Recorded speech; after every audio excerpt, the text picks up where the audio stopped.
Now! Get off! Get away!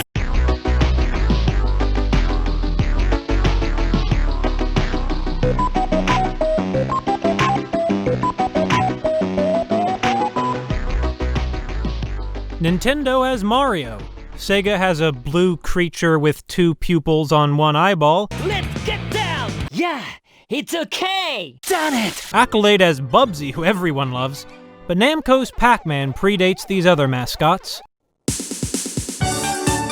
In the years since the all-time classic hit arcades with Pac-Man Fever in 1980, Namco's released all sorts of Pac-Man games, and other developers have too, without official permission, including Ms. Pac-Man, probably the best iteration on the original Pac-Man concept until 2007, when Namco blessed the world with Pac-Man Championship Edition. Correction. Bandai Namco blessed the world with Championship Edition, not Namco. While Pac-Man Championship Edition might have them beat for kinesthetics and intuitive simplicity, for my money, I'd pick the Pac-Man World Trilogy over Pac-Man Championship Edition any day. The first Pac-Man World resulted from Namco modernizing their mascot for his 20th anniversary. As this was the height of the 3D platformer's popularity, that genre was the obvious pick. Other people had some acrobatic plumber, but I grew up on the Pac-Man World series and its cousin, Ms. Pac-Man Maze Madness. The original Pac-Man World is a contender for the first video game I ever played, the fog of time leaving it forever in limbo so far as that race is concerned. The YouTuber Tisnakerer made a retrospective video about the whole series, and I agree with almost every observation he makes about the games. If you've never heard of Pac-Man World and want more information, there are worse ways to spend an hour and 40 minutes. Returning to the first Pac-Man World as a more thoughtful adult, however, I have to ask, what is this game about?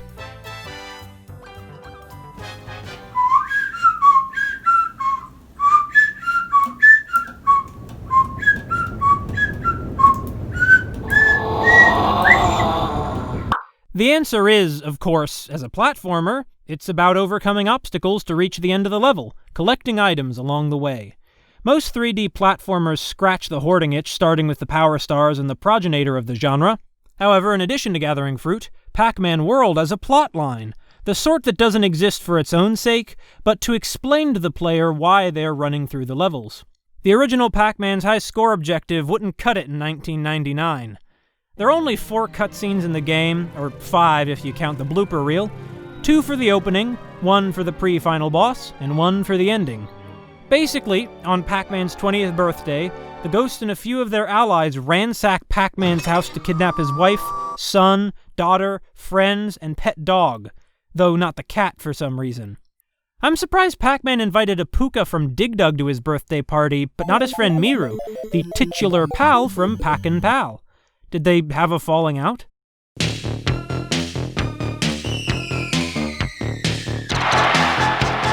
Returning from work, Pac-Man finds his home in shambles, his family gone. This sounds like the start of a revenge movie. As it turns out, a mechanical imposter Pac-Man called Talkman is taken charge of Ghost Island and sent his henchmen to kidnap Pac-Man. Instead, they somehow kidnapped everybody except Pac-Man. I thought you had captured Pac-Man! We did, see? Oops. If I had a power A pellet, slight error on our part. Believe me, it won't happen again. You idiots! If he had his Pac-Man World 2 design, I could see it, but how they mistook a dog for Pac-Man, I'll never understand.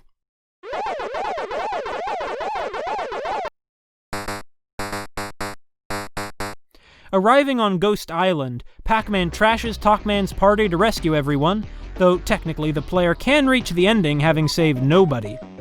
Most important collectibles in the Collectathon are the keys to the cages in which Pac-Man's friends and family are locked away, and the friends themselves. We're saving loved ones, not grabbing stars. As for the key, it was not symbolic of anything. This isn't that kind of movie. Pac-Man's always been a family man.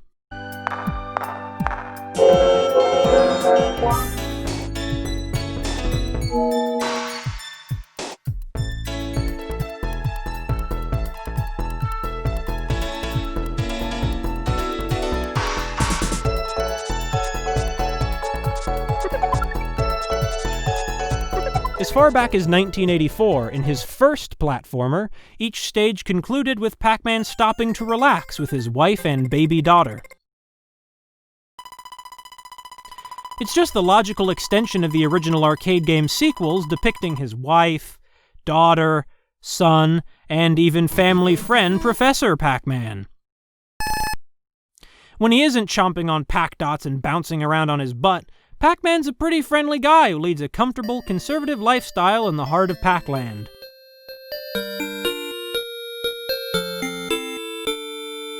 Yeah, Pac-Man's butt bounce can literally smash metal. Usually, calling an ass killer means something else. Watch out.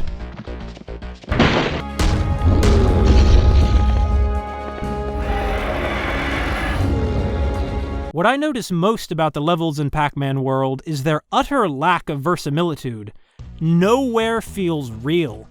The area where Pac-Man makes landfall on Ghost Island, for example, is themed around pirates, as though Pac-Man's visiting an amusement park themed around pirates and not an actual pirate cove. Plyboard wooden targets of pirates pop up for off-screen cannons to blast, like in a carnival attraction. Bright green parrots flap about gripping cannonballs in their talons. The ghosts in this area dress up in pirate hats, complete with little cutlasses that are probably made of plastic, since their wielders don't use them. The beams, masonry, and boardwalks of the pirate towns curve and bend like Dr. Seuss's architecture.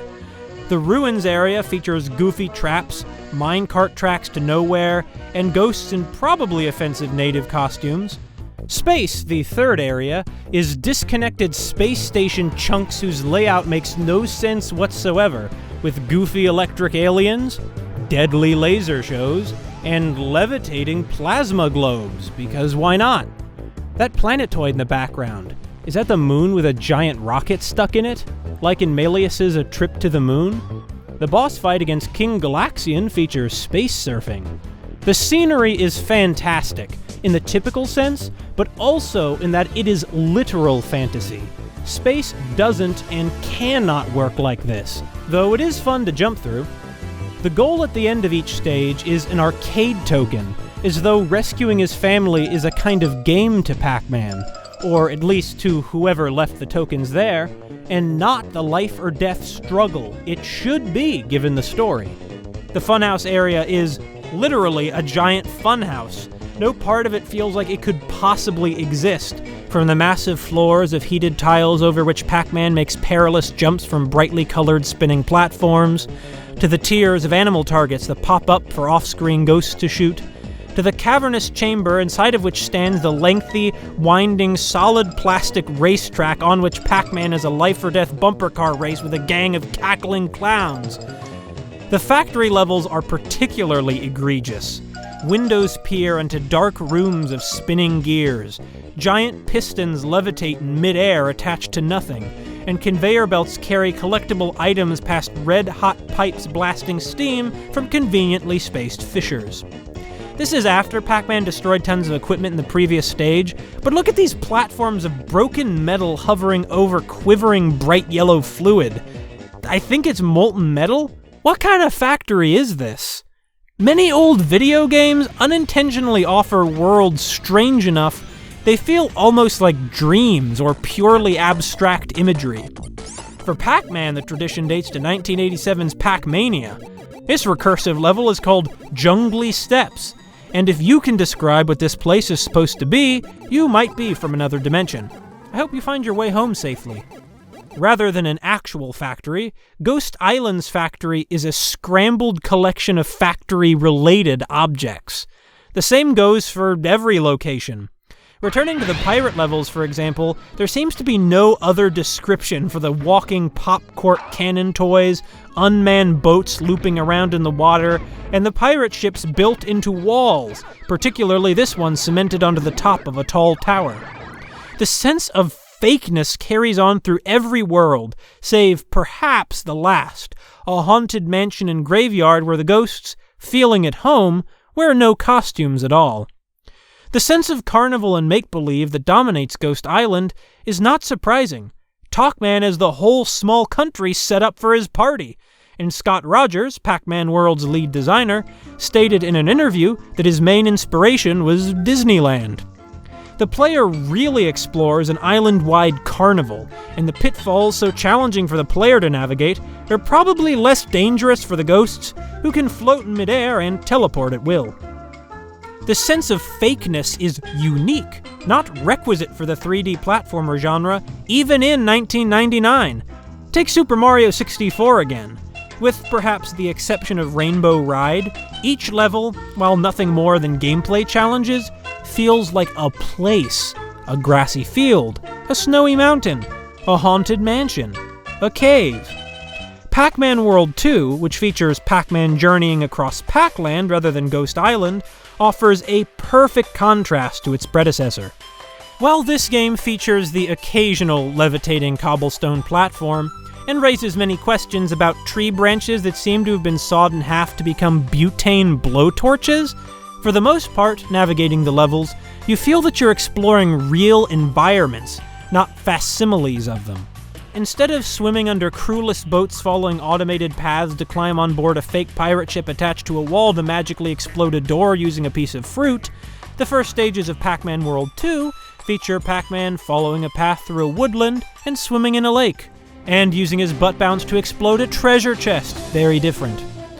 From the snowy slopes of an icy mountain to the fiery depths of a volcano, Pac-Man World 2 depicts Pac-Land with naturalistic environments. Whereas in Pac-Man World the arcade tokens constituted the level goals, in Pac-Man World 2 they're scattered collectibles that the player uses in the Pac Village arcade. Even arcade tokens are made more naturalistic, fulfilling a goal approaching their real-life purpose: playing arcade games. The music, a pseudo-orchestral score composed by David Logan, also feels more natural than the arcade remix's bouncy bass and synths of its predecessor, despite the fact that in the levels of real life, music does not spontaneously play in the absence of speakers or instruments.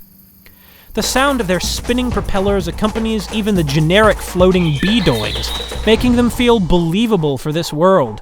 Maybe the Ranger put them here for adventurous travelers like Pac-Man, or specifically for Pac-Man himself to assist in his mission to save his tribe.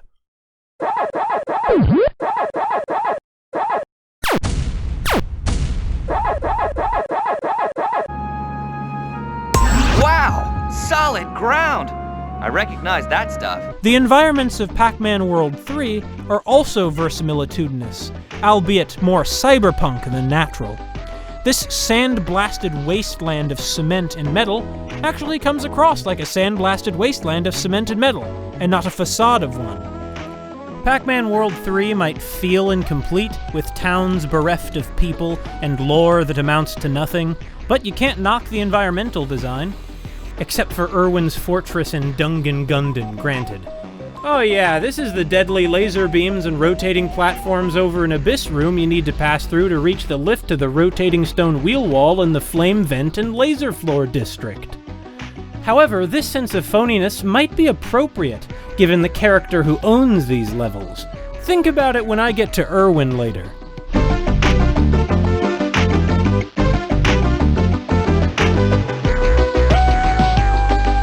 The point is, the original Pac-Man world is unique for the empire of phoniness in which its levels are set. That story closes abruptly. Pac-Man, with support from his friends and family who throw him health items during the final boss, defeats Toc-Man. Humbled, Toc-Man literally shrinks to Pac-Man's size. With a kick, out flies the pilot.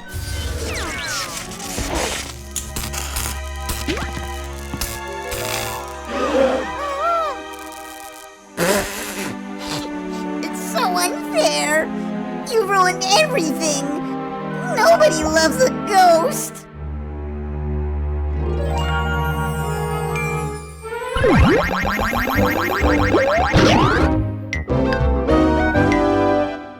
That's it! Get out of here! Game's over! I don't blame Pac-Man for chomping Orson, the Grey Ghost's name as given in the blooper reel.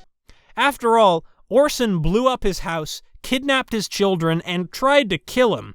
Most of us who are lonely have never kidnapped a single baby. Pac-Man never repairs his house either. He's been living in this one since at least 1994, but in Pac-Man World 2, he's moved into a one-room cottage in Pac Village. His fiasco probably triggered some kind of PTSD as well, flashbacks of when the ghosts kidnapped Pac-Man's friends and family when he was a child. Nobody claimed Pac-Man's a forgiving hero. The ghosts are terrified of him for a reason. But this still feels like an oddly mean-spirited note to end on. They should have at least included a still of Pac-Man enjoying his birthday with his family instead of this lifeless sepia photograph. That would make a better 100% reward cutscene than the blooper reel. In any case, it's no surprise that the places Pac-Man blasts through on Ghost Island feel phony. Talkman, their architect, is phony. Phoniness is what Pac-Man World is about. Orson, ashamed and lonely because of his identity as a ghost, attempts to become what he's not. Pac-Man, the famous hero with many friends and family. The fake identity and terrifyingly poor Pac-Man costume trick nobody. Love me. For goodness sake, Orson gave his Pac-Man suit teeth. Teeth. Pac-Man is not bad. I created him to bring joy to all the people of the world. He's kind, gentle. Someone you can tell your troubles to, or grab a hamburger with. Where Pac-Man is a hero for using his strength to courageously help his people and the fairies, Orson can observe this strength and not the kindnesses, and so tries to amplify it to outdo the original. Pac-Man's Pac Pellet Toss has nothing on Talkman's, let me tell you. But strength without self-confidence and kindness leave Orson stuck not earning respect from the ghosts, but bullying them into submission. I mean that pathetic fool trying badly, I might add, to impersonate you, who is clearly the real Pac-Man. Hijacking another person's identity, Orson can only unpersuasively imitate the surface and not the authenticity of Pac-Man's heart. The fakeness of every place on Ghost Island reflects this hollow imitation, whereas Pac-Man and the Pac people are true to themselves and so live in a land of natural authenticity. With Orson's empire of phoniness out of the way, Ghost Island in Pac-Man World 2 feels like, if a much less happy place, a much realer one. It's dark and spooky like the mansion in Pac-Man World, a land where ghosts are more at home, even if it feels incongruous with ghosts this cute and colorful. Orson is named after the legendary filmmaker Orson Welles. Seriously. I never met Stalin, but Roosevelt I knew very well, and Churchill, and lots of during childhood and then youth, of course. In the original story of Pac-Man World, Orson was a ghost who tried to replicate Pac-Man's success and failed. So he went into the Pac-Dot manufacturing business and makes a fortune. But he ends up a recluse living in his mansion on Ghost Island, like how Wells does in Citizen Kane, and he builds a clockwork suit so he can pretend to be Pac-Man. I think at one point he even had an inflatable Ms. Pac-Man wife that he talked to. Now that I think about it, that's pretty dark for a kid's game. This creative process might explain the strangely grim setup and finale. I'd like to see a twisted dark comedy version of Pac-Man World, though it might leave Orson an irredeemable ruined old man instead of a lonely pipsqueak. In the same way that Wells used film to create fake worlds, Orson uses his influence over the ghosts to create his own, albeit without the director's extraordinary deep focus and mise-en-scène, and so a corresponding lack of beauty or verisimilitude. More than machinery, we need humanity. More than cleverness, we need kindness and gentleness. Without these qualities, life will be violent, and all will be lost. This is why Pac-Mania, which billed itself as Pac-Man World 12 years before Scott Rogers and Company's title, is themed around cinema.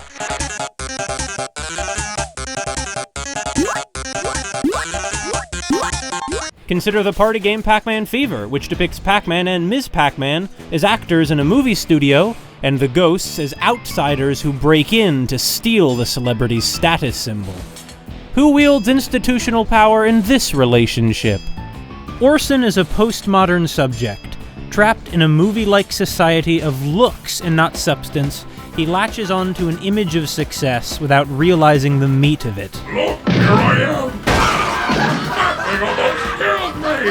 Medic! In his 1967 book, Society of the Spectacle, Guy Debord famously wrote that modern society increasingly replaces the reality of daily life with mere images of that reality in a relationship that he calls the spectacle.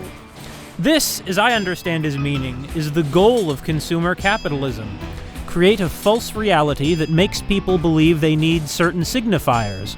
This, in turn, makes them consume and support the capitalist enterprises that perpetuate the false reality, completing the circuit of this empire of phoniness. Le succès de cette production, son abondance, revient vers le producteur comme abondance de la dépossession. Tout le temps et l'espace de son monde lui deviennent étrangers avec l'accumulation de ses produits aliénés. Le spectacle est le capital à un tel degré d'accumulation qu'il devient image. Quote, even where the material base is absent, modern society has already used the spectacle to invade the social surface of every continent. The consumer's compulsion to imitate is a truly infantile need, conditioned by all the aspects of his fundamental dispossession. As Gabel puts it in describing a quite different level of pathology, the abnormal need for representation here makes up for a torturing feeling of being on the edge of existence.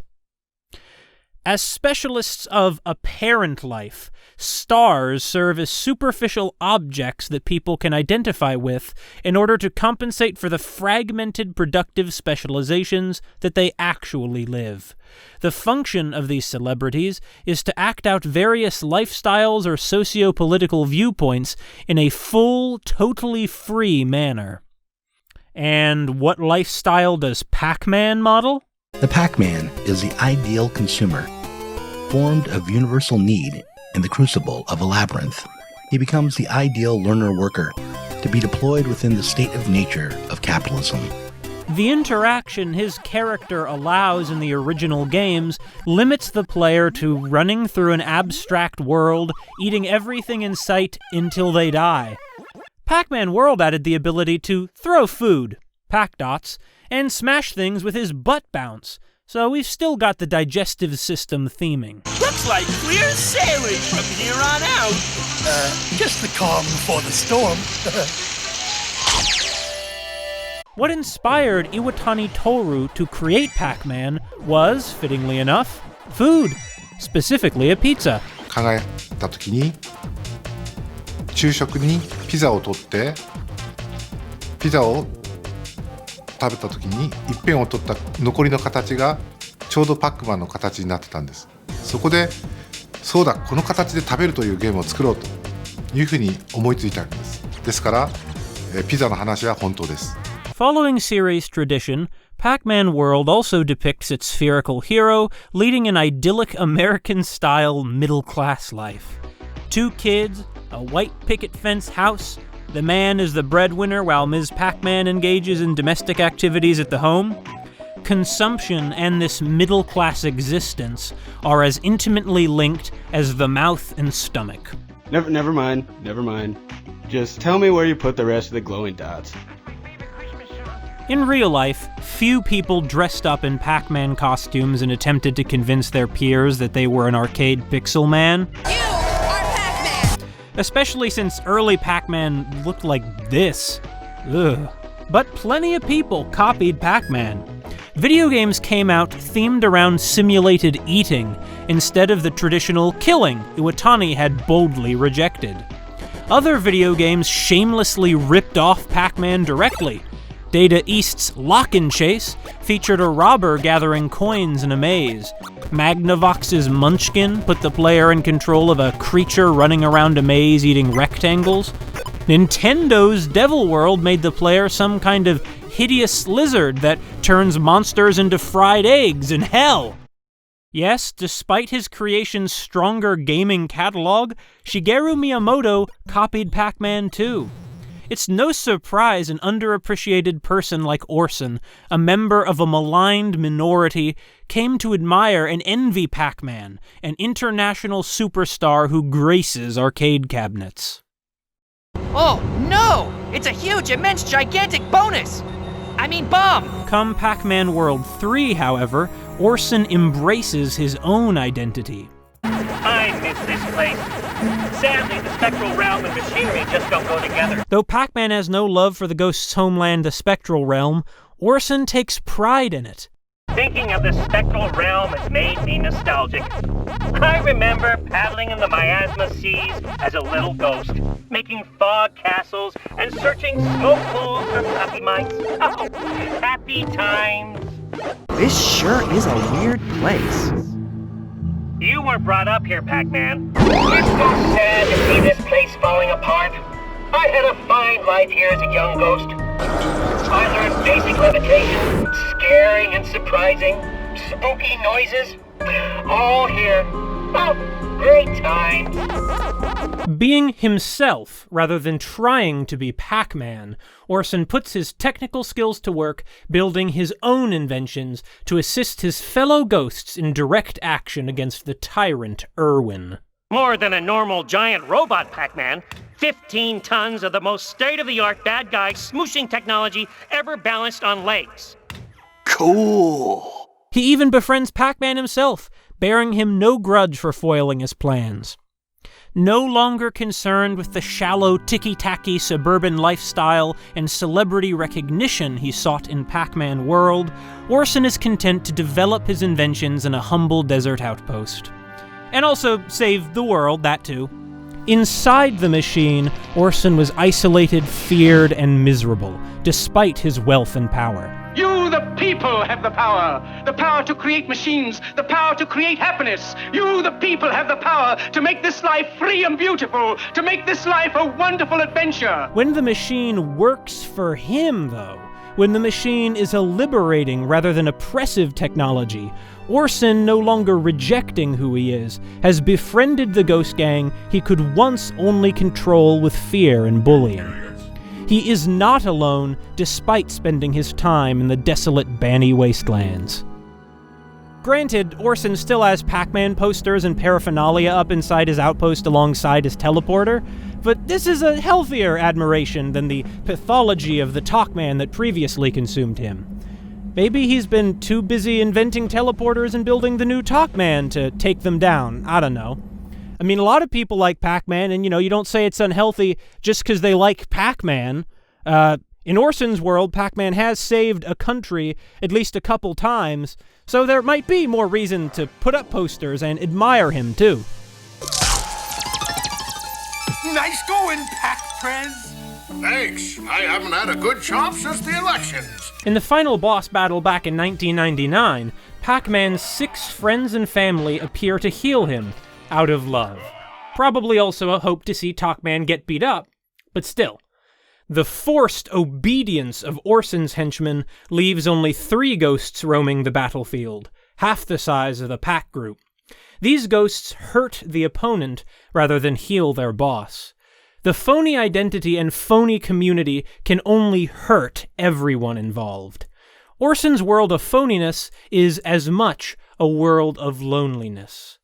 If he had the love and hence healing he sought from the huge audience of ghosts, rather than the fear and hence violence of the ghosts who climb on stage to assist him, Orson could have won. In Pac-Man World 3, when Orson does genuinely befriend at least Pinky, Clyde, and Pac-Man, the 4 of them alone are unstoppable. It is authenticity that produces love, not mere images, and so authenticity that produces victory over a different gray, insecure, physically small master roboticist piloting a big machine. Conquering the universe never works for shrimpy megalomaniacs with mittens. It's a known thing. Irwin, arrogant, ruthless, genocidally selfish, ruling a city called Dungan Gundan that constantly broadcasts his propaganda despite being uninhabited, has no friends and no love except for his unfeeling robots. Why must you destroy my giant robot death machines? What did they ever do to you? His few flesh and blood minions aren't loving types either. The Mutonians seem to be nothing but fanatical muscle, and Irwin cavalierly sends them to die in droves.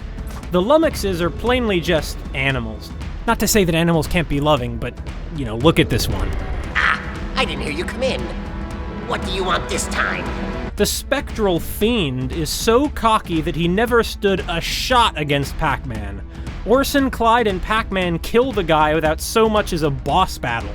While I see why the fiend would be drawn to a fellow megalomaniac like Irwin, especially since Irwin never so much as reacts to the fiend's death, there's no way their relationship was anything beyond pure business.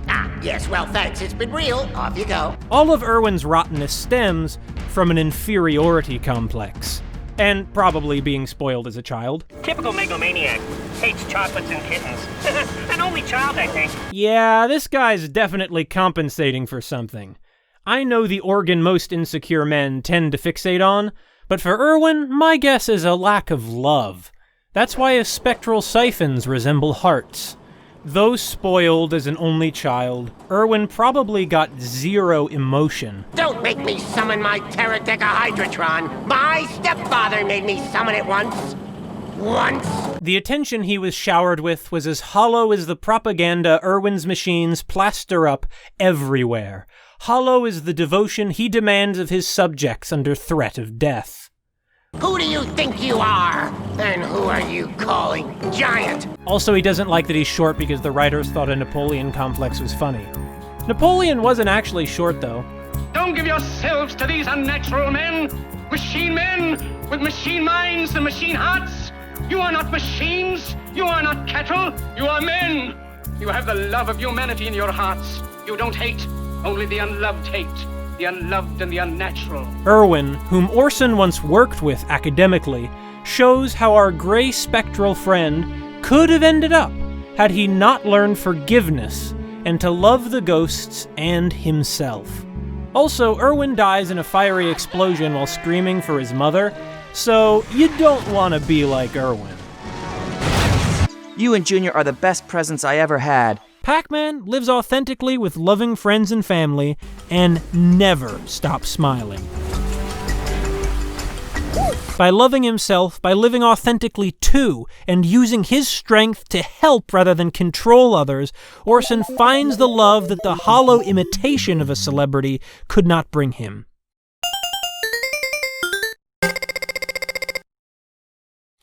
So, is that what Pac-Man World's about? The value of being true to yourself? Of not trying to copy others just because you think they're cool because coolness comes from within? Yeah, pretty much. Pac-Man World certainly isn't about Pac-Man, who never learns or grows. If anything, the Pac people's vicious xenophobia towards the ghosts, up to and including hunting them with dogs, justifies the ghosts' hostility. Once I control all the power pellets, I'll be the master of Pac-Land! The ghosts suffer as an underclass because, by some divine prank, their species becomes totally vulnerable when Pac people consume some fruit called a power pellet, leading to millennia of oppression, as evidenced by the ancient wall painting scene in Ms. Pac-Man Maze Madness.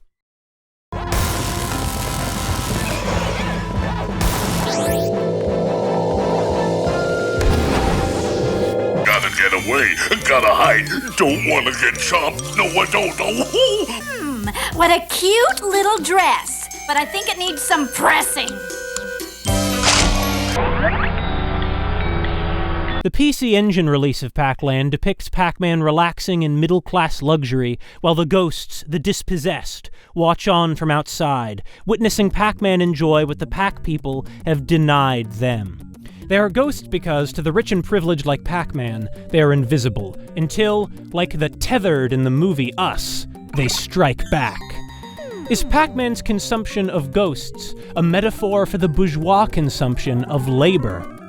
Well, no, obviously. We never see ghosts working for the Pac people.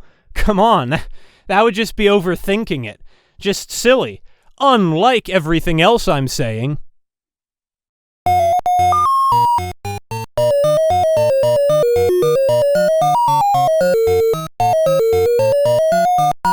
The cutscenes of Bally Midway's Junior Pac-Man depict Ms. Pac-Man personally going out to attack a ghost child for daring to interact with her son. The hatred is real. Yes, I'm afraid Pac-Man might be a racist. Hey, you can't go in there. No ghost monsters allowed. Maybe that's why Pac-Man had a falling out with Miru. Despite her looks, she is a ghost. With the simmering hatred between their peoples, what chance did Junior and Blinky's daughter Yum Yum have of making their relationship work? Junior had too much of his parents in him. Pac-Man! Pac-Man! Terrible, terrible news! Now for the twist. Pac-Man himself is, in a sense, about as phony as Talkman. While other video game flagship characters receive new fancy games every year, even the Sonic franchise that has been so accursed with mediocrity and incompetence, Pac-Man has had nothing but arcade-style games, arcade compilations, and cheap cell phone games since 2014. What's up? That 2014 game wasn't anything that impressive either. Pac-Man and the Ghostly Adventures 2.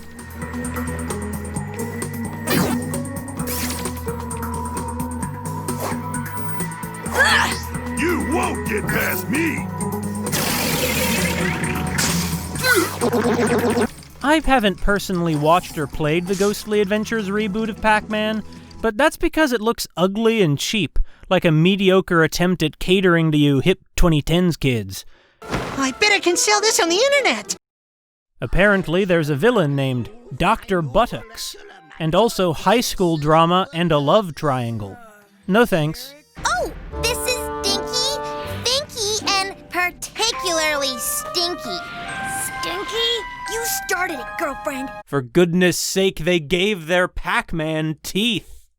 My assessment might be unfair to the Ghostly Adventures franchise, since, like I said, I don't know much about it, but this Pac-Man strikes me as one of the larger missteps in the decades Namco and now Bandai Namco spent floundering around with their IP. My fellow Pac-Worlders, today we have met the enemies, and they are disgusting. They're also dead, so that'll make them tough to kill. The Hanna-Barbera Pac-Man show wasn't exactly great either. Both series feel less like an organic development of the Pac-Man character, concept, or setting, and more like shoehorning Pac-Man into a corporate-approved soup of market expectations. Pac-Man and the Ghostly Adventure seems like a show first, video game second situation. Video games definitely not on par with Pac-Man World, whose legacy they explicitly inherit, since in Japan, it's called Pac-World. Really, each show is standard for its time. An animated sitcom about a typical nuclear family with a generic villain and shallow characters intended to sell Pac-Man toys and products, and a bad butt comedy action thing featuring an overarching plot about teenagers saving the world from an evil mastermind with some gross-out humor tossed in. She hasn't even eaten a chili slug dog yet! Ugh, gag me! Also intended to sell toys. Corporations continue sinking their claws into children's brains at too young an age. Some things haven't changed since the 80s. From skimming through a few episodes, I'd say that Ghostly Adventures is the superior show, though Marty Ingalls is the superior Pac-Man. Pretty good trick, huh, Pepper? Had you going there for a minute, didn't I? I'll hand it to Ghostly Adventures, though, that seeing the Ghost Gang be friends with Pac-Man is an interesting development.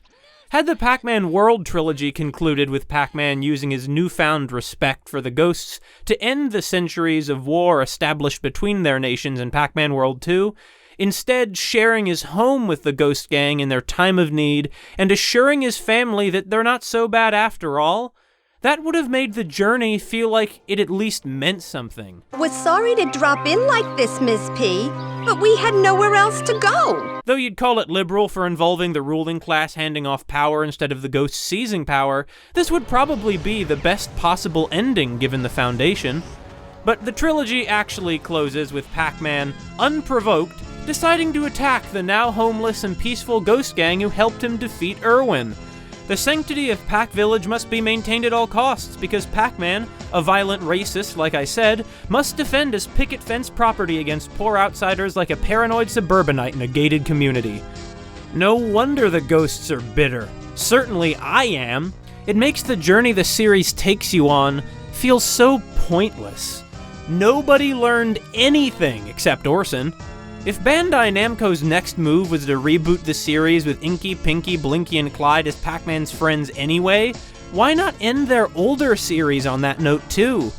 Orson might have embraced his identity, but Pac-Man, when viewed as a franchise overall, and not as the character in a given game, has no identity.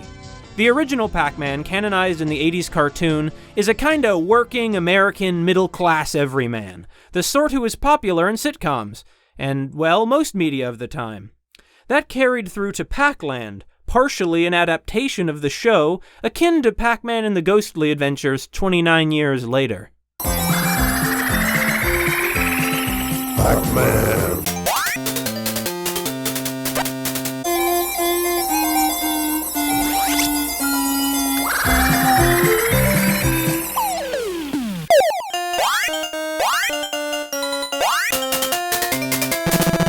Though at least in 1984, a year before Super Mario Bros., Namco could claim Pac-Land as a pioneering platformer. In the 16-bit era, the experimental Pac-Man 2 kept the side-scrolling, but instead dropped this hen-pecked husband's suburban yellow ball into a slapstick cartoon adventure in which the player guides a Pac-Man they cannot control. There are also humans. Personally, I really like this one. It's funny and unlike any other video game I know of. Then Namco licensed a totally unrelated game called, no joke, Fury of the Furries, swapped the main character sprite for Pac-Man, and tossed out this weirdo Pac-Man platformer that might be the toughest game I've ever played. Talk about a shift. If you can put Pac-Man into some random other video game, does his franchise have any identity? Also fake, said Picasso. But Pablo, said his friend, I watched you paint that with my own eyes. Said Picasso. I can paint false Picassos as well as anybody. Certainly, Pac-in-Time has nothing in common with Pac-Man 2, which had nothing in common with the older Maze games. The first Pac-Man World was a soft reboot of that 16-bit Pac-Man, and World 2 a soft reboot of Pac-Man World. Ms. Pac-Man Maze Madness logically extends the arcade maze game into a full-fledged, full-length home console experience. But for some reason, Namco never returned to this model. The closest follow-up, in fact, is Pac-Man Adventures in Time, a 2000 Hasbro PC game that Namco had no part of beyond the licensing. Okay, the closest follow-up, aside from the classic Pac-Adventure Dracula's Castle. Frankly, some of the Pac-Man mobile games aren't much better. Pac-Man World 3 began development as a fundamentally different video game called Pac-Man Adventures. Though not without charms, World 3 feels incomplete because it is the quest to stop Irwin in a dying world, being nothing less than pieces of something else forced into the shell of a 3D platformer with shallow brawling. The feeling is similar to those the 2004 Game Boy Advance port of Pac-Man World stir in me. The developers obviously put forth some effort to replicate the opening cutscenes, but with the soundtrack truncated and painfully compressed, and so many levels excised, it's clear that this video game is an incomplete simulacrum of something else.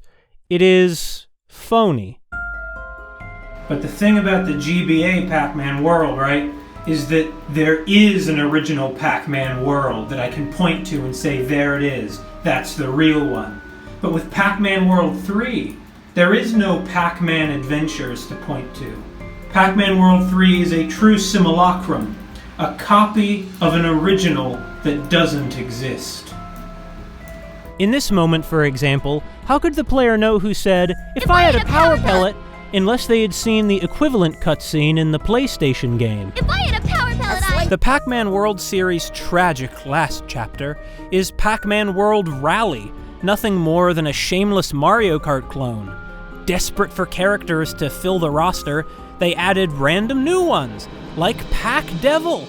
Ah, that classic character, whom we all love. Look, Pirate, Funhouse, Factory, and Mansion have returned. The Empire of Phoniness lives forever. along with a new, cuter, smaller Talkman, seemingly bereft of Orson. ねえ、リトル、リボン変じゃない？別にって何？ Let's not forget the Pac Store, a chain whose marketing replaced Ms. Pac-Man and Pac-Man Jr. with Pac Mary and Pac Little. パックマンと仲間たちが愉快で楽しい毎日を送っています。 According to their official character profiles, Pac Little is a skateboarder who imitates celebrities, and Pac Mary is a fashion-conscious aspiring singer hooked on social media. Up to 2010, Namco depicted Pac-Man as a married working man with 2 kids, then tried to make him a teenager. This new Pac-Man who emerged after those 2, an adult who wants to spread retro 80s style throughout the world, comes off phony as Talkman, like a guy who used to be cool, now in the throes of a midlife crisis. A crisis in legitimacy. No way! Let's book! You and Junior are the best presents I ever had. Bandai Namco's legal wrangling over Ms. Pac-Man and general mishandling of their mascot has, in real life, resulted in a Pac-Man world of phoniness. I'm your father. I know. You're a good boy.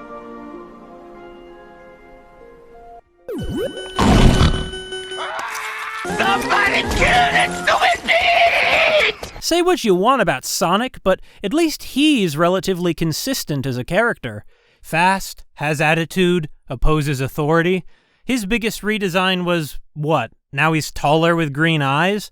And a scarf?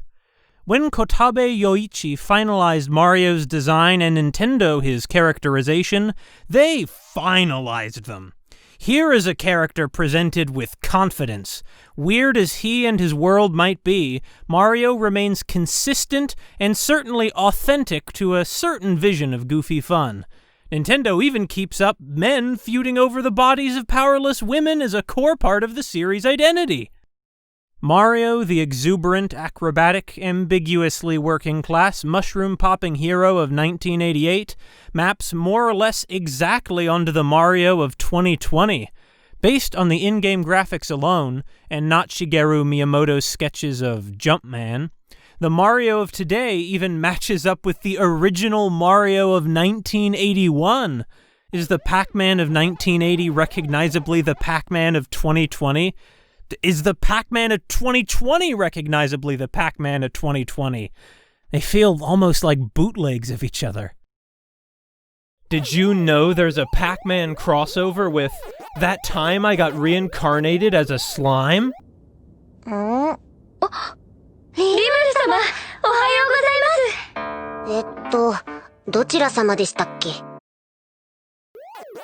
What a great game to celebrate the 40th anniversary of Pac-Man. Ah yes, for Pac-Man's 20th anniversary, we got Pac-Man World. For his 25th anniversary, we got Pac-Man World 3 and Pac-N-Roll. And for his 30th anniversary, we got Pac-Man Party. And for his 40th anniversary, we have this. Yeah, Pac-Man has not aged gracefully. At this point, he is nothing but a cash grab. I don't even think that is Pac-Man. I'm pretty sure that's a slime. The controls are unresponsive. Stay classy, Pac-Man.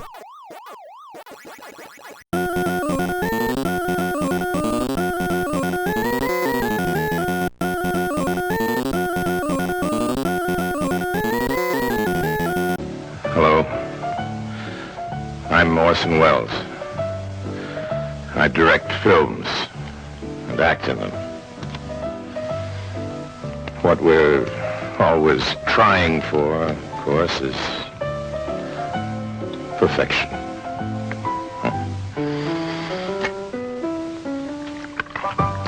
In a film, that's only a hope. But with G&G, you can rely on it. Perfection. G&G. Nika whiskey. Guy Debord thought that, under the spectacle of modern life, images hid reality from people. 14 years later, Jean Baudrillard was less optimistic. In his sometimes incomprehensible book, Simulacra and Simulation, which it is entirely possible I have misunderstood, Baudrillard claimed the modern subject is now a postmodern subject. That instead of creating images that obscure reality, capitalist society has destroyed reality, leaving only simulation. The image initially represents reality in a straightforward sign signifier way. But after the society of the spectacle, the image, quote, masks the absence of a profound reality, and now, quote, has no relation to any reality whatsoever. It is its own pure simulacrum. The modern political imaginary goes increasingly in the direction of delaying, of concealing for as long as possible the death of the head of state. Hitler, Franco, Mao, having no legitimate heirs, no filiation of power, see themselves forced to perpetuate themselves indefinitely. Popular myth never wishes to believe them dead. The pharaohs already did this. It was always one and the same person who incarnated the successive pharaohs. Everything happens as if Mao or Franco had already died several times and had been replaced by his double. For a long time now, a head of state, no matter which one, is nothing but a simulacrum of himself, and only that gives him the power and the quality to govern. It is to his double, he always being dead, to which allegiance is given. Pac-Man almost comes across like that head of state. These different incarnations of Pac-Man are like deaths of a character Bandai Namco has to repeatedly murder to keep relevant. Mario manages to live. Pac-Man dies and dies. The first Pac-Man was a sincere image of simple, cute fun, open to interpretation. The first Talkman was a phony image of Pac-Man attempting to persuade a terrified audience that he was that retro hero. By Pac-Man World 3, it's Pac-Man who sits in the new Talkman's pilot seat. The real and the simulacrum have merged. Hughes had been known to make use of doubles. And here comes another theory. Now a double might be making use of Hughes. But the first Pac-Man was already only an image. In 1980, Pac-Man existed as part of the spectacle that fueled capitalist consumption. The image of the simple yellow mouth serving to conceal the reality of the arcade apparatus of consumption, a machine that gobbled your quarters like Pac-Man gobbled the Pac-Dots. In exchange for letting the arcade cabinet consume your quarters, you could consume a simulation of consumption with the goal of netting high scores, of consuming more than anybody else in the rat race, in what is, to quote Baudrillard, an uninterrupted circuit without reference or circumference. But Pac-Man, at his 40th birthday, reflects the increasing hollowness of this consumer culture. Today, Pac-Man is a simulacrum, a copy whose original, whatever sincerity existed there, is retrospectively lost.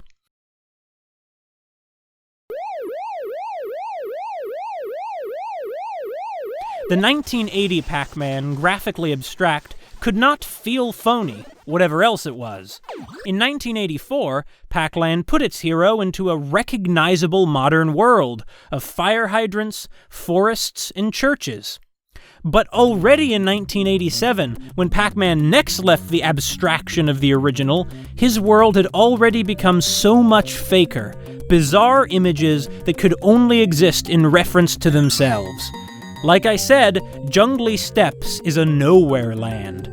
Pac-Man Park, despite evidently celebrating Pac-Man, is a recursive nightmare of consumption. Instead of grass and fence, there are levitating bars and untextured solid green dotted with corporate logos. There is no escape. This hell loops in on itself indefinitely. Baudrillard again. That a head of state remains the same or as someone else doesn't strictly change anything, so long as they resemble each other. What do you mean you're Pac-Man? I'm Pac-Man! Is that right? Well, if you're Pac-Man, then what's the answer to this riddle? How many ghosts could a ghost chomper chomp if a ghost chomper could chomp ghosts? I don't know. How many? Simple. A good ghost chomper can chomp a lot of ghosts, but the best ghost chomper chomps the most. Gee, I never knew that. Then you must not be Pac-Man. There is no longer one definitive Pac-Man, but a confused mess of Pac-Men, who cumulatively make all the others seem faker. Pac-Man might have dissolved Orson's empire of phoniness, and left Orson better off for it, but Pac-Man could not save himself from the empire of phoniness in which Bandai Namco set his brand adrift. Someone who more solidly understands these ideas should have interpreted Pac-Man instead, but we're stuck with me, with the hollow simulacrum of someone who comprehends Baudrillard. It was Shakespeare who posed the question, what's in a name? And in modern-day commerce, the answer would be everything. When you buy a Nashua copier, you're also buying the fiercely proud reputation of the company whose copiers outsold all other plain paper copiers worldwide. Be assured that whichever Nashua model you select, the dependability goes in, then the name goes on. Nashua, your #1 choice. Aside from shameless copycats like Lock and Chase, however, Pac-Man influenced plenty of more innovative titles, such as Dave Man, released this year, a video game by Lou Bagel with a smooth Pico 8-style soundtrack, quirky humor, and an office setting featuring chatty co-workers instead of ghosts. Seems the developer also picked up on Pac-Man's consumerist themes, as the player must clear mazes in this corporate office setting to earn a salary you have to balance between online orders and Dave's pending retirement, though it might lean into some sexist tropes. Another is Dark Deception, whose developer Glowstick Entertainment basically asked, what if Pac-Man was in first person and the monsters chasing you were not so cute and lovable?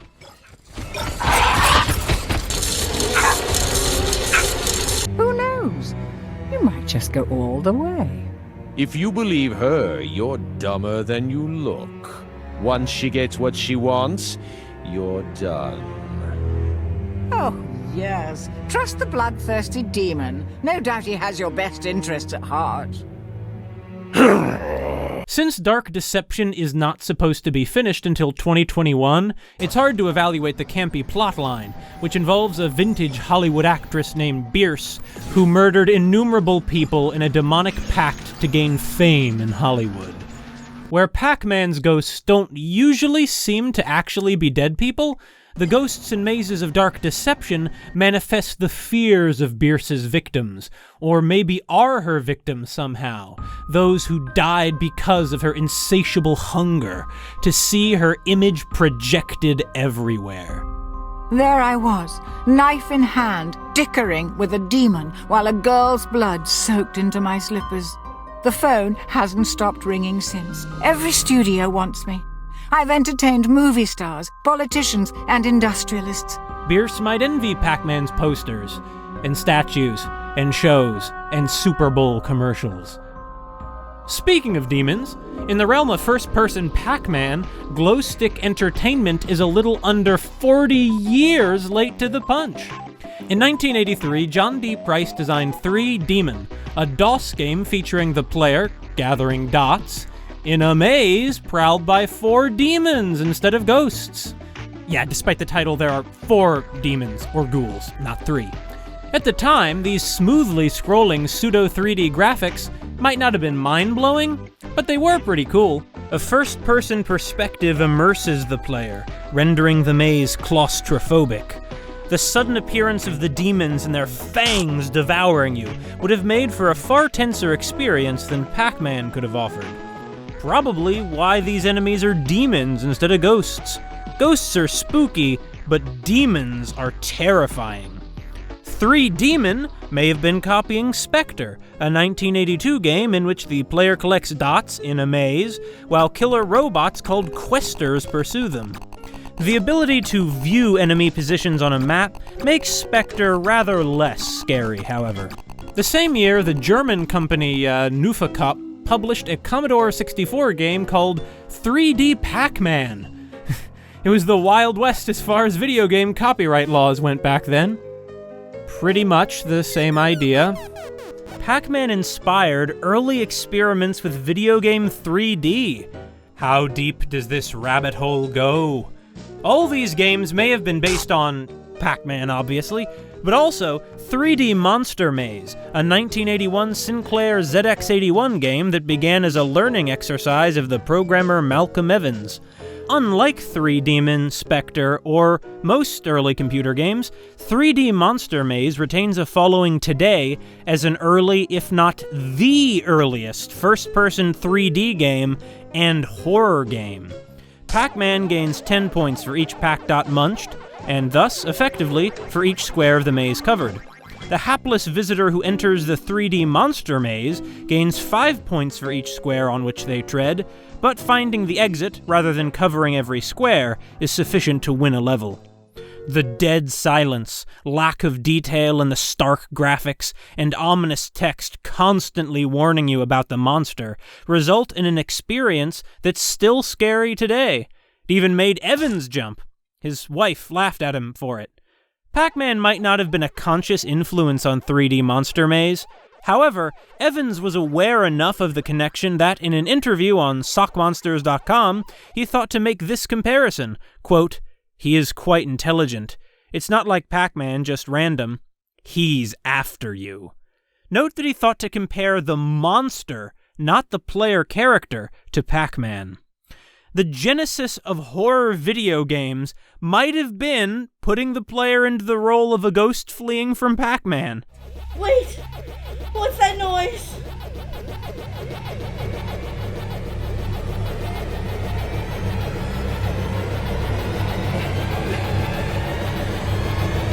Blue!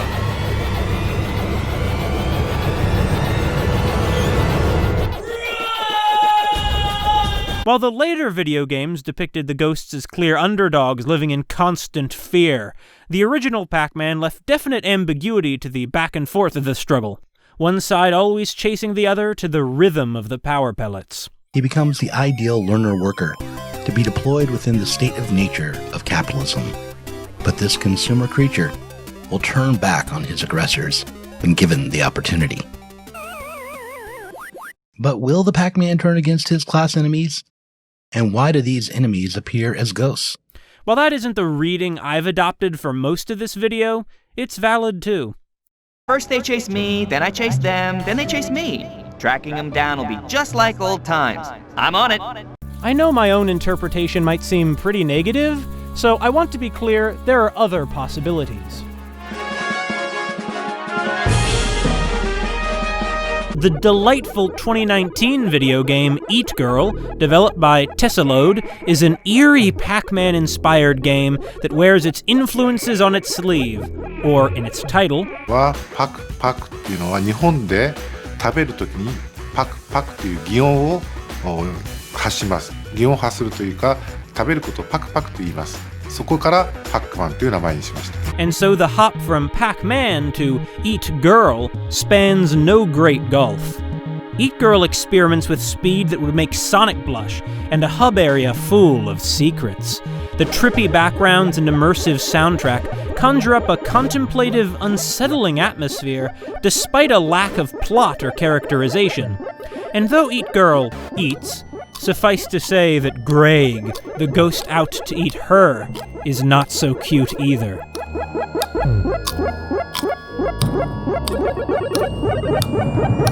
I highly recommend Eat Girl. Those gray and purple lines you've watched sliding past for much of the video are the screensaver included with it.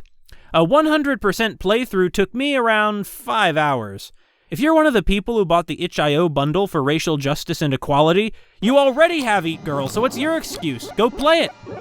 Returning to Pac-Man World on GPA more positively, in attempting to reproduce a 3D platformer instead of making a lackluster 2D one, the developer Full Fat pushed the envelope on what was possible on the system. Could a good and unique experience be built on this skeleton? The only other game like it I can think of is the same company's even worse GBA port of Pac-Man World 2. Though it's hardly that impressive when compared to what VD Dev accomplished with the GBA port of Asterix and Obelix 30 in the same year. So never mind, bad example. Despite my bad-mouthing it, Lock and Chase also gave rise to at least one more ambitious creation. Its 1990 Game Boy release features added levels and level gimmicks. While no classic, it rises above the original status as a shameless imitator. Why, Pac-Man was a copycat too. You might assume at a glance that this Sega arcade game is cribbing off Pac-Man with some Rally X mixed in. Not so. This challenge of avoiding Road Warrior-esque automotive suicide attacks came out in 1979, a year before Pac-Man. Yet, gathering every one of those pellets clears the level. That same year, the University of Tokyo's Theoretical Science Group created a maze game on Apple II called Heiankyo Alien, starring a Heian period policeman who has to ward off an alien invasion of Heiankyo with a shovel. What you see here is the classic mode of the Game Boy release. This is a video game so ancient that the Game Boy version features improved graphics. Did Pac-Man copy the Monsters in a Maze theme from this one, and the Pac-Dots from Head On? While I cannot figure out a good strategy for Heiankyo Alien, Iwatani's debt to this concept is clear. ですね、パックマンを考えたときは、当時のアーケードゲームのスペースでは男性がプレイをしていて、エイリアンを殺せというような殺伐としたゲームしかありませんでした。女性をターゲットに考え始めました。In creating Pac-Man, Iwatani objected to the violence of burying enemies alive, apparently, and that few video games appealed to women. He wanted to fill those gaps, and that imitation is admirable.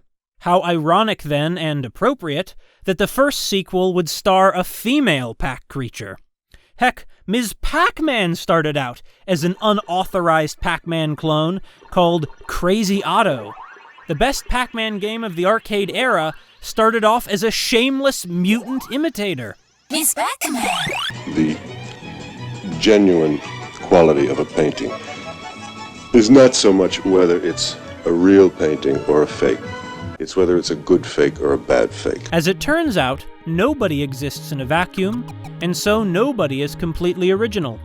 The gap that separates the authenticity of inspiration from copycat pandering and phoniness can sometimes be less clear than you'd expect.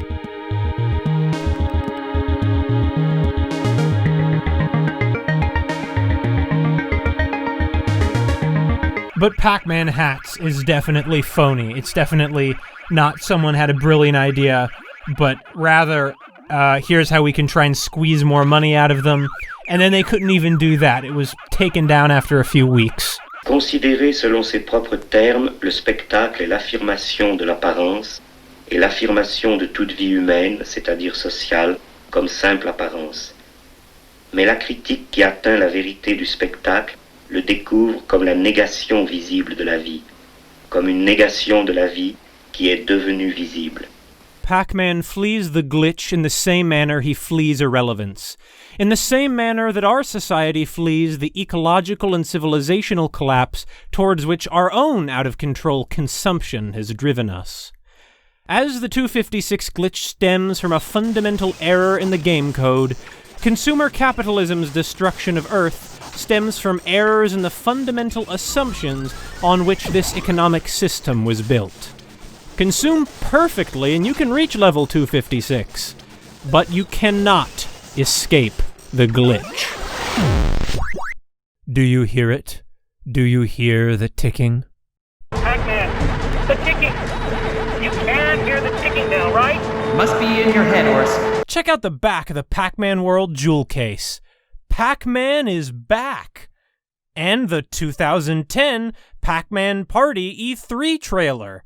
Pac-Man is back. The Pac is back, goes chomping at... Oh, it's in a crappy song now. Pac is back! Pac is back! Pac-Man is back. This one is from a trailer from Pac-Man Mega Tunnel Battle, which launched this year on Google Stadia. Pac-Man is so desperate for relevance. His willingness to hop from identity to identity until he has none, all in futile pursuit of new demographics with wallets to chomp, almost makes me feel sorry for him, this man with nothing real left in his life whose success has brought no happiness. Pac-Man is more of a Charles Foster Kane than Orson was. Love me! Even Talkman was not so hollow, since at least at the heart of that shell was a person. Look, I let you live here, eat all my cherries, and all my food. Okay, I'll start. And what do you do? What? You sit on the couch watching your funny videos. You never take a shower. I can't fit in the There's shower. dirty laundry all over the place. You don't even wear clothes. I used to. Why must Pac-Man come back again and again? Because the real Pac-Man is gone, and the procession of simulacra can only grope for a kernel of the real world we devoured long ago.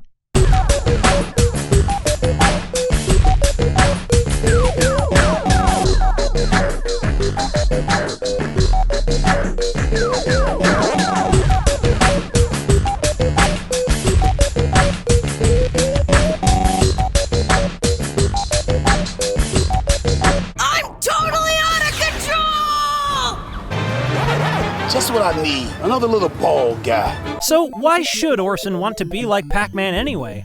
Perhaps Orson asked himself that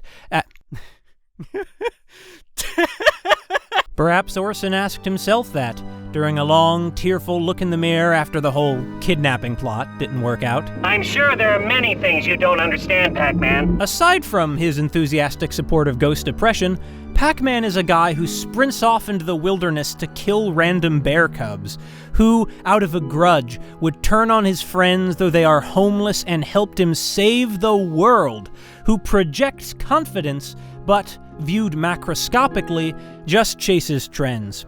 The ghosts are underdog mechanical geniuses who peacefully cohabit the land with space aliens, walking skeletons, and the Pac people's Neander Pac ancestors, where the Pac people kill them all on sight and, like the wealthy in the suburban sprawl of the American Empire, defend their fenced-in yards through fear.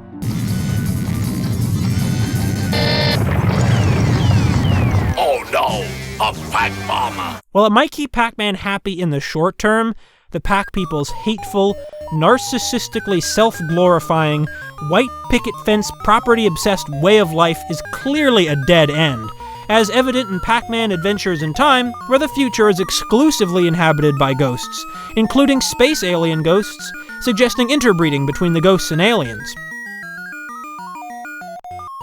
Soldiers, don't fight for slavery, fight for liberty! Though the ghosts have built no utopia. It'd be a bleak day when a true ghost could be worried by spectral slime like you.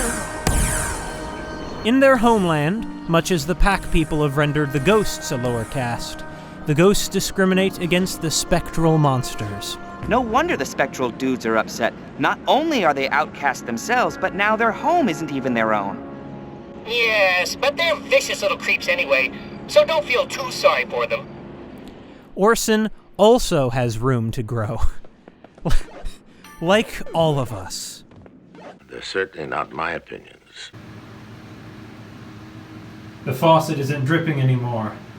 You know, maybe the real Pac-Man is the friends we made along the way. Pac-Man is a warrior, great in his way, but for a different age than ours. High fives all around! Slap skin! Yeah! I strive to be more like the reformed, sincere, aspirational Orson than the pitiless and ungrateful Pac-Man, who, despite his glory, runs through mazes as though lost, monsters hot on his tail, seeing the world only in terms of his insatiable appetite, until the consumption catches up with him, and he, having been consumed, if he was not already a simulacrum of a Heian policeman to begin with, withers away behind phony images of himself.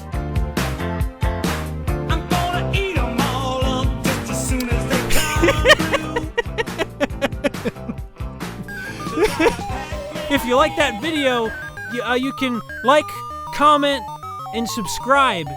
That is always helpful to do. And I hear there's like a bell or something you can click, and that you're supposed to say these things at the end of your videos or somewhere in your videos if you're like a YouTube guy. So I hope you liked it. I like Pac-Man. I offer my apologies and wish you all, true and false, a very pleasant good evening.